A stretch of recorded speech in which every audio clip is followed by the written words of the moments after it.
ఈ వీడియోలో మనం ది లాస్ట్ చిల్డ్రన్ అనే డాక్యుమెంటరీ మూవీ రివ్యూ అయితే తెలుసుకుందాం. ప్రజెంట్ ఇది నెట్ఫ్లిక్స్ లో స్ట్రీమ్ అవుతుంది. తెలుగు లాంగ్వేజ్ ఉండదు, ఇంగ్లీష్ సబ్ టైటిల్స్ తో అయితే చూడాలి. డ్యూరేషన్ వచ్చేసి 1 hour 36 minutes అయితే ఉంటుంది. స్టోరీ ప్లాట్ వచ్చేసి ఒక నలుగురు చిల్డ్రన్ అయితే అమెజాన్ అడవుల్లో ఒక ప్లేన్ క్రాష్ వల్ల అక్కడ ఉండిపోవడం జరుగుద్ది. వాళ్ళు ఆ అడవుల్లో 40 days స్టే చేస్తారు. అసలు పిల్లలు ఎలా స్టే చేశారు, అసలు వాళ్ళని ఎలా కనిపెట్టారు, వీటి చుట్టూరు నడిచేదే ఈ డాక్యుమెంటరీ మొత్తం కూడా. నిజంగా జరిగిన స్టోరీ అన్నమాట ఇది. సో డాక్యుమెంటరీ అంటే తెలుసు కదా, తెలియని వాళ్ళకి అయితే చెప్తున్నా, ఇది మూవీ లాగా అయితే ఉండదు, సినిమా టైప్ లో అస్సలు ఉండదు. రియల్ ఇన్సిడెంట్స్ ని చూపిస్తూ ఉంటారు అండ్ రియల్ గా రికార్డ్ చేసిన సన్నివేశాలను కానీ, ఎవరైతే రెస్క్యూయర్స్ ఉన్నారో వాళ్ళు మాట్లాడే దృశ్యాలను కానీ వీటినే చూపిస్తారనమాట. మీకు సినిమాటిక్ వేలో అయితే చూపించరు. అది డాక్యుమెంటరీ అంటే. ఆ టైప్ ఏమన్నా మీకు ఇంట్రెస్ట్ ఉంది అనుకుంటే డాక్యుమెంటరీ ఈ వీడియో చూడండి, లేదంటే లేదు అవాయిడ్ చేసేయండి. ఫుల్ రివ్యూలోకి వెళ్ళిపోయే ముందు మీరు కనుక ఛానల్ కొత్తగా వచ్చుంటే వీడియో లైక్ చేయండి. Theatre reviews and dubbed movie reviews తో పాటు ఓటీటీలో రిలీజ్ అయ్యే other languages movies and web series reviews కావాలి అనుకుంటే ఛానల్ ని ఖచ్చితంగా సబ్స్క్రైబ్ చేసుకోండి.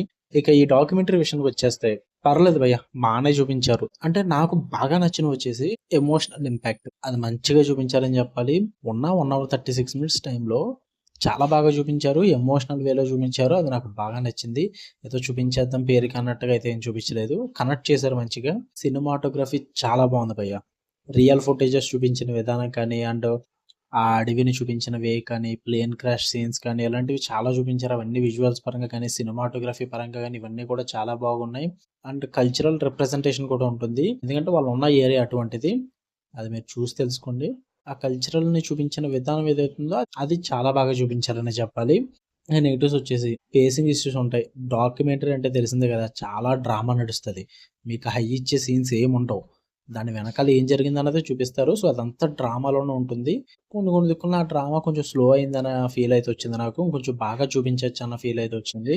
మరీ డ్రామాటిక్ ఎలిమెంట్స్ ఎక్కువ పెట్టేశారన్నమాట. అంటే ఓవర్ డ్రామాటిక్. అది నార్మల్ గా చూపిస్తే సరిపోద్ది, ఇంట్రా మరి ఎంత ఓవర్ చేస్తున్నారు అన్న ఫీల్ అయితే వచ్చింది భయ్య నాకు. ఇంకా ఓవరాల్ గా చెప్పాలంటే, మీరు కనుక డాక్యుమెంటరీస్ గట్రా చూసి అలవాటు ఉంది, మాకు ఏం జరిగింది ఆ పిల్లలకి తెలుసుకోవాలని ఉంది, ఆ 40 days అసలు వాళ్ళు ఎలా ఉన్నారు చూద్దాం అనుకుంటే చూడొచ్చు. బట్ ఒకటి చెప్తున్నా, పిల్లల వైపు నుంచి అయితే ఏం చూపించారు భయ్య. ఎందుకంటే వాళ్ళు ఏం చేశారు, అడవులు ఎలా బతికారు ఇది చూపించారు.